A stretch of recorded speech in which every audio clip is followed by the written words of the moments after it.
আলাইকুম রহমতুল্লাহি ওয়া বারাকাতুহু। তো আজকে রক্ত গতকালকে শুরু করছিলাম, তো পুরো ক্লাসটা নেওয়া হয়নি আর কি। তো আজকে পরবর্তী অর্থাৎ গতকালকে যেখানে শেষ করছি সেখান থেকে শুরু করার চেষ্টা করব ইনশাল্লাহ। তো গতকালকে আচ্ছা যাই হোক, আমরা এখান থেকে আবারও শুরু করি রক্তকণিকা থেকে। আমরা রক্তকণিকা হচ্ছে আমাদের তিন প্রকার: লোহিত রক্তকণিকা, শ্বেত রক্তকণিকা এবং অনুচক্রিকা। আচ্ছা, লোহিত রক্তকণিকাকে আমরা আবার আরবিসি বলি, আরবিসি সংক্ষিপ্ত, আর এর পূর্ণরূপ হচ্ছে red blood cell. Red blood cell বা রেড ব্লাড কর্পাসলও বলা হয়। রেড ব্লাড সেল অথবা রেড ব্লাড কর্পাসল একই কথা। লোহিত রক্তকণিকা বা এটাকে বলবো আমরা এরিথ্রোসাইট।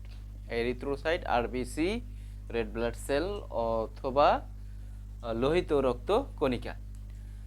তো লোহিত রক্তকণিকা যখনই কথাটা আসবে তখনই আমাদের লোহিত রক্তকণিকার সঙ্গে যে সম্পর্ক, অর্থাৎ লোহিত রক্তকণিকার যে কাজটা, সেটা খুব গুরুত্বপূর্ণ। তার আগে আমরা ছোট ছোট কিছু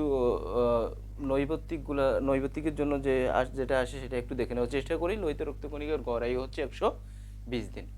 তো পরীক্ষা অনেক সময় 120 দিনের পরিবর্তে 4 মাস থাকতে পারে, লেখা থাকতে পারে লোহিত রক্তকণিকার গড় আয়ু কত, 1 মাস, 2 মাস, 3 মাস, 4 মাস। তো যেহেতু 120 দিন সমান 4 মাস, তো আমরা বলবো লোহিত রক্তকণিকার গড় আয়ু হচ্ছে 4 মাস বা 120 দিন। প্রতি কিউবিক মিলিলিটারের লোহিত রক্তকণিকার পরিমাণ হচ্ছে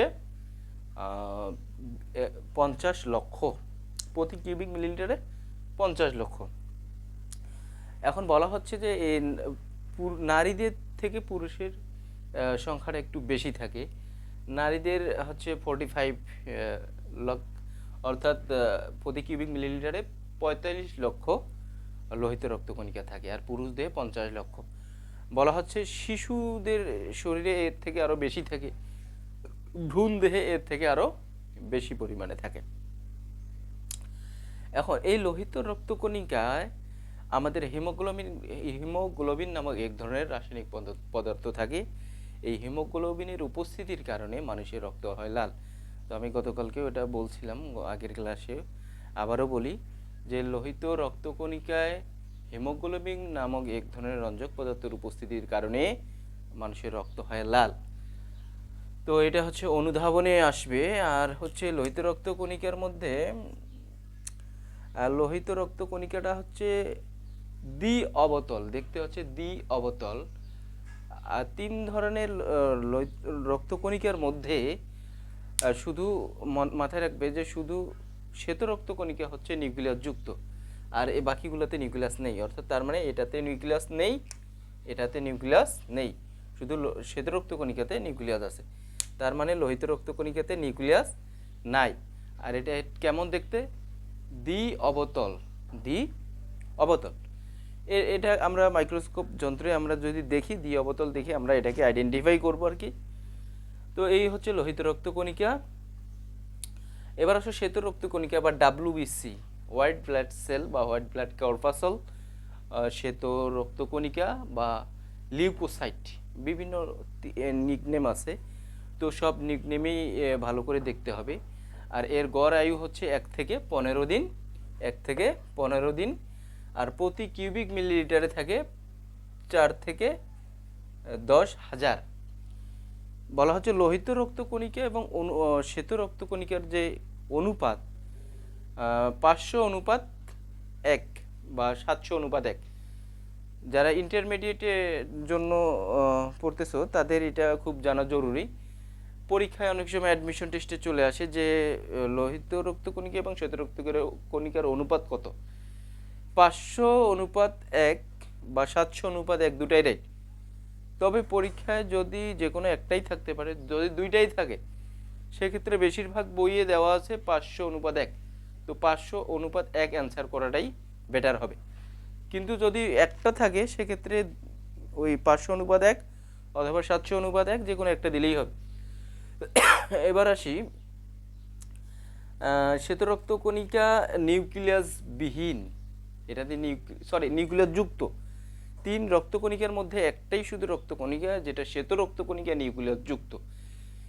কিন্তু এটি হচ্ছে অনিয়তাকার, এটার নিয়মিত কোন মানে অর্থাৎ আকৃতি বা আকার নেই। মানে আমরা যেমন এর আগে বললাম যে দ্বি অবতল, লোহিত রক্তকণিকা দ্বি অবতল, আর এটা হচ্ছে ওইরকম সেরকম আকারটা নেই। ও এটা হচ্ছে আমাদের শ্বেত রক্তকণিকা। শ্বেত রক্তকণিকা হচ্ছে আমাদের দুই প্রকার, এক গ্রানুলোসাইট এবং গ্রানুলোসাইট। এক গ্রানুলোসাইট হচ্ছে অদানাদার, গ্রানুলোসাইট হচ্ছে দানাদার।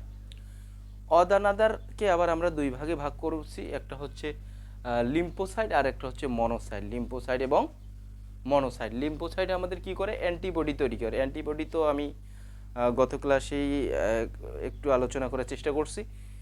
অ্যান্টিবডি হচ্ছে অ্যান্টিজেনের বিরুদ্ধে যেটা কাজ করে। অ্যান্টিজেন মানে জীবাণু, জীবাণুর বিরুদ্ধে যেটা কাজ করবে সেটাই হচ্ছে অ্যান্টিবডি। আর জীবাণু যেটা সেটা হচ্ছে antigen. Antigen one kind of জীবাণু, আর জীবাণুর বিরুদ্ধে, জীবাণুকে মেরে ফেলে বা জীবাণুকে ধ্বংস করে যেটি, সেটি হচ্ছে অ্যান্টিবডি। তো তাহলে কি করে, লিম্ফোসাইট হচ্ছে অ্যান্টিবডি তৈরি করে, আমাদের শরীরে বিভিন্ন রোগের অ্যান্টিবডি তৈরি করে। আর একটা হচ্ছে মনোসাইট। মনোসাইট হচ্ছে ফ্যাগোসাইটোসিস প্রক্রিয়া, জীবাণুকে ধ্বংস করে।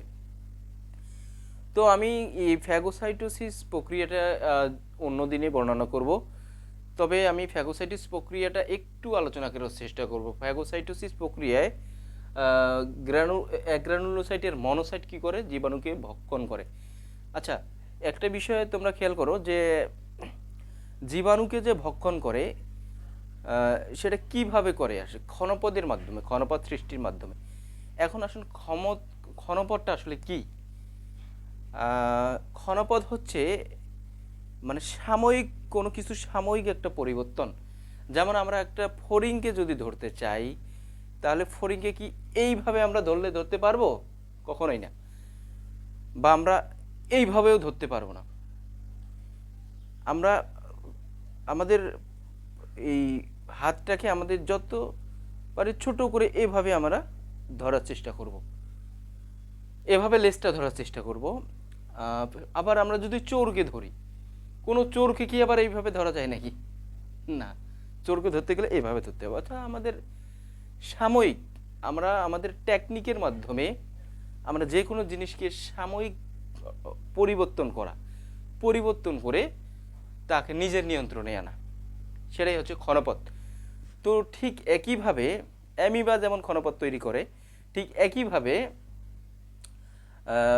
শ্বেত রক্তকণিকার মনোসাইট কি করে, ফ্যাগোসাইটোসিস প্রক্রিয়া, অর্থাৎ সে ক্ষণপদ তৈরি করে।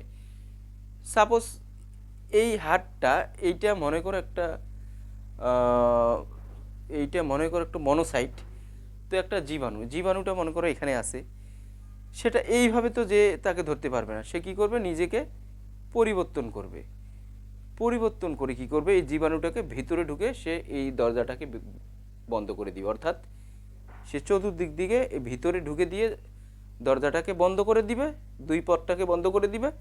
ফলে এখানে জীবাণুটা মাঝখানে যে মারা যাবে, মারণ এবং পাচন করে সেই আগের অ্যামিবার মতো আগের অবস্থায় সে ফিরে আসবে। এটাকেই বলা হচ্ছে ক্ষণপদ। আর এভাবে সাধারণত এটাকে বলা ফ্যাগোসাইটোসিস প্রক্রিয়া। এই ফ্যাগোসাইটোসিস প্রক্রিয়ায় জীবাণুকে ধ্বংস করে নরমালি। তো ফ্যাগোসাইটোসিস প্রক্রিয়াটা অনেকটাই বুঝতে পারছো, কিন্তু আমি এটা চেষ্টা করব পরবর্তী ক্লাসে এটাকে আরও সুন্দর করে একটু উপস্থাপন করার, চিত্র এঁকে। তো এখন আসে গ্রানুলোসাইট। গ্রানুলোসাইট হচ্ছে নিউট্রোফিল, ইউসিনোফিল এবং বেসোফিল। নিউট্রোফিল, ইউসিনোফিল এবং বেসোফিল। নিউট্রোফিল কি করে, নিউট্রোফিল হচ্ছে ফ্যাগোসাইটোসিস প্রক্রিয়া, জীবাণুকে ধ্বংস করে। নিউট্রোফিল এবং ইউসিনোফিল মিলে, এই দুইটা মিলে হিস্টামিন নামক এক ধরনের রাসায়নিক পদার্থ তৈরি করে। আর এই হিস্টামিন কি করে, হিস্টামিন হচ্ছে আমাদের অ্যালার্জি প্রতিরোধ করে। তাহলে আমরা গ্রানুলোসাইট তিন প্রকার পড়লাম, নিউট্রোফিল, ইউসিনোফিল এবং বেসোফিল। নিউট্রোফিল কি করতেছে, ফ্যাগোসাইটোসিস প্রক্রিয়া, জীবাণুকে ধ্বংস করতেছে। আমরা অ্যাগ্রানুলোসাইটে পড়ছি, অ্যাগ্রানুলোসাইট হচ্ছে মনোসাইট, ফ্যাগোসাইটোসিস প্রক্রিয়া, জীবাণুকে ধ্বংস করছে। ঠিক গ্রানুলোসাইটের অদানাদার, এর মধ্যে একটা ভাগ নিউট্রোফিল, সেটিও ফ্যাগোসাইটোসিস প্রক্রিয়া, জীবাণুকে ধ্বংস করতেছে। নিউট্রোফিল এবং ইউসিনোফিল এই দুইটাই মিলে কি করতেছে, হিস্টামিন নামক এক ধরনের রাসায়নিক পদার্থ নিঃসৃত করতেছে। এই পদার্থের উপস্থিতির কারণে অ্যালার্জি প্রতিরোধ হয় মানুষের বা বডি থেকে। আর একটা হচ্ছে বেসোফিল। বেসোফিল একাই কি করে, হেপারিন, হেপারিন নামক এক ধরনের রাসায়নিক পদার্থ নিঃসরিত করে। আর এই হেপারিন কি করে, রক্ত বাধা, রক্তের ভিতরে বাধা প্রদান করে, রক্ত জমাট বাঁধতে বাধা প্রদান করে। অর্থাৎ আমাদের শিরা উপশিরার ভিতরে যে রক্তগুলো জমাট যাতে না বাঁধে সেই কাজটা করে হচ্ছে বেসোফিল। আমাদের মাথায় রাখতে হবে কিন্তু অনুচক্রিকা রক্ত জমাট বাঁধতে সহায়তা করে, আর বেসোফিল কি করে, রক্ত জমাট বাঁধতে বাধা প্রদান করে। আমাদের শরীরে দুটাই আসলে প্রয়োজন। রক্ত যদি জমাট বেঁধে যায় তারপরও মানুষ মারা যাবে, আবার যদি শরীরে কোথাও কেটে যায়, রক্ত যদি জমাট নাও বাঁধে, সব রক্ত বের হয়ে মানুষ মারা যাবে। তো আমাদের যখন যেটা যেখানে প্রয়োজন সেই কাজটাই আমাদের বডিতে করে। এবার আসো প্লেটলেটস বা অনুচক্রিকা প্লেটলেটস বা থ্রম্বোসাইট, তিনটা করে নাম, প্রত্যেকটারই তিনটা করে নাম মুখস্থ রাখতে হবে। আর এটার হচ্ছে প্রতি কিউবিক মিলিলিটার থেকে 5 থেকে 10, গড় আয়ু হচ্ছে 5 থেকে 10 দিন। তো এই অনুচক্রিকা কি করে, এই অনুচক্রিকা হচ্ছে আমাদের শরীরে রক্ততঞ্চন ঘটায়। এখন আসলে রক্ততঞ্চনটা আসলে কি, রক্ততঞ্চন হচ্ছে আমাদের শরীরে যদি কোথাও কেটে যায় তাহলে এখানে রক্ত জমাট বাঁধে, এই জমাট বাঁধার প্রক্রিয়াটাকে বলা হচ্ছে রক্ততঞ্চন। তো রক্ততঞ্চন কথাটা বুঝতে হবে আগে কি, তারপর আমাদের এটাকে ব্যাখ্যা করতে হবে। তো নর্মালি হচ্ছে আমাদের শরীরে যদি কোথাও একটু কেটে যায়, আমাদের এখানে থ্রোম্বোপ্লাস্টিন নামক এক ধরনের পদার্থ আছে ভিতরে, রক্তের ভিতরে থ্রোম্বোপ্লাস্টিন। এই থ্রোম্বোপ্লাস্টিন পদার্থটা কি করে, প্রোথ্রোবিন নামক এক ধরনের প্রোটিনকে ভেঙে প্রোটিনে পরিণত করে। প্রোথ্রম্বিন নামক প্রোটিনকে কি করে, থ্রম্বিনে পরিণত করে। আমাদের রক্তে আরো এক ধরনের প্রোটিন আছে যেটাকে প্রোথ্রম্বিনকে থ্রম্বিনে পরিণত করে, ফাইব্রিন জালকের ন্যায় একটা আস্তরণ তৈরি করে দেয়। তাহলে আমাদের প্রথমে হচ্ছে কি, আমাদের অনুচক্রিকাতে হচ্ছে থ্রোম্বোপ্লাস্টিন নামক এক ধরনের রাসায়নিক পদার্থ থাকে। এই থ্রোম্বোপ্লাস্টিন কি করে, প্রোথ্রম্বিনকে থ্রম্বিনে পরিণত করে। আরেক ধরনের প্রোটিন আছে ফাইব্রিনোজেন। এই ফাইব্রিনকে জালকের ন্যায় একটা আস্তরণ তৈরি করে দেয়, ফলে আমাদের রক্ততঞ্চন ঘটে। তো রক্ততঞ্চন যখন কথাটা আসবে সেটা সুন্দর করে ব্যাখ্যা করে দিতে হবে। তাহলে আমাদের রক্ততঞ্চনটা সুন্দর করে মুখস্থ করবা, এটাই হচ্ছে কথা। আর এই হচ্ছে আজকের এপিসোড। আমরা পরবর্তীতে আবারও রক্তের বিভিন্ন টপিক নিয়ে আবারও ফিরবো ইনশাল্লাহ।